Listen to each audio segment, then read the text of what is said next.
आधुनिकीकरण आणि संरक्षण उत्पादनांच्या बाबतीत आत्मनिर्भर होण्यावर लक्ष केंद्रित करून गेल्या 11 वर्षात देशाच्या संरक्षण क्षेत्रात लक्षणीय बदल, पंतप्रधान नरेंद्र मोदी. रालोआ सरकारच्या 11 वर्षांच्या कामगिरीचा लेखाजोखा मांडण्यासाठी आजपासून केंद्रीय मंत्र्यांच्या आणि भाजपा शासित मुख्यमंत्री आणि उपमुख्यमंत्र्यांच्या पत्रकार परिषदा. दहशतवादाच्या आधुनिक आव्हानांवर मात करण्याच्या दृष्टीनं महत्त्वाच्या विषयांवर आज नवी दिल्लीत उच्चस्तरीय चर्चासत्र. केंद्रीय गृहमंत्री अमित शहा होणार सहभागी. परराष्ट्र व्यवहार मंत्री एस जयशंकर यांनी बेल्जियमचे उपपंतप्रधान आणि परराष्ट्र मंत्री मॅक्सिम प्रिव्होट यांची घेतली भेट. द्विपक्षीय सहकार्य अधिक दृढ करण्यावर विस्तृत चर्चा.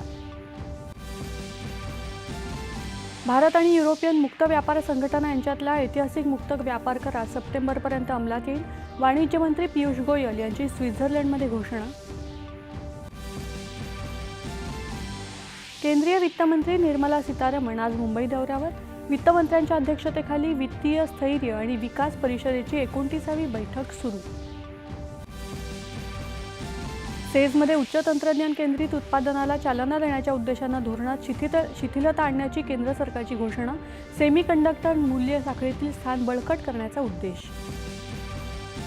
मुंबईतल्या उपनगरी गाड्यांना स्वयंचलित दरवाजे लावण्याच्या पर्यायावर रेल्वे मंत्र्यांच्या बैठकीत चाचपणी. हवा खेळती राहील, मात्र दरवाजे बंद करता येतील अशा पद्धतीनं लोकलची रचना करण्याचा विचार. नाशिकमध्ये पुढील वर्षी सुरू होणाऱ्या कुंभमेळ्याच्या कायमस्वरूपी कामांसाठी राज्य शासनाकडून विभागीय आयुक्तांच्या अध्यक्षतेखाली कुंभमेळा प्राधिकरण स्थापन. प्लास्टर ऑफ पॅरिस म्हणजेच पीओपीच्या गणेश मूर्तींवरची बंदी मुंबई उच्च न्यायालयानं उठवली. मात्र या मूर्तींचं विसर्जन नैसर्गिक जलस्रोतांमध्ये करता येणार नाही. शुभांशु शुक्लसह 3 अंतराळवीरांना अवकाशात घेऊन जाणारी नासाची एक्झियम 4 मोहीम प्रतिकूल हवामानामुळे आज स्थगित. उद्या होण्याची शक्यता.